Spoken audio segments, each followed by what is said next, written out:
ఈ ఓపెనింగ్లకి వెళ్తున్నాం కదమ్మా, అక్కడికి వెళ్ళినప్పుడు మాకు పెద్ద పెద్ద బొకేలు అవి పట్టుకొచ్చేస్తున్నారు, పెద్ద పెద్ద దండలు. ఆ దండలో బొకేలు అంటే 300 500 అవుతున్నాయి, ఉపయోగం ఉండట్లేదు. కాయగూరలు ఇచ్చారు మాకు బొకేలు మానేసి.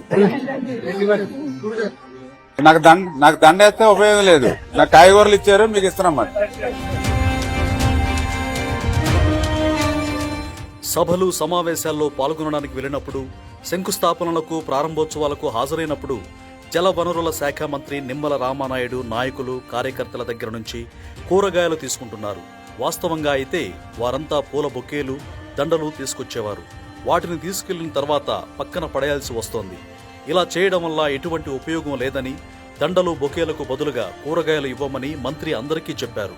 అలా నాయకులిచ్చిన కూరగాయలను అక్కడే సభలకు సమావేశాలకు వచ్చిన పేదలకు పంపిణీ చేస్తున్నారు. ఇప్పటికే తన పనితీరుతో వ్యవహార శైలితో శభాష్ అనిపించుకుంటున్న రామానాయుడు ఇప్పుడు దండలకు బదులు కూరగాయలు తీసుకుని పేదలకు పంచడాన్ని రాష్ట్ర ప్రజలు మరోసారి శభాష్ రామానాయుడు అంటున్నారు.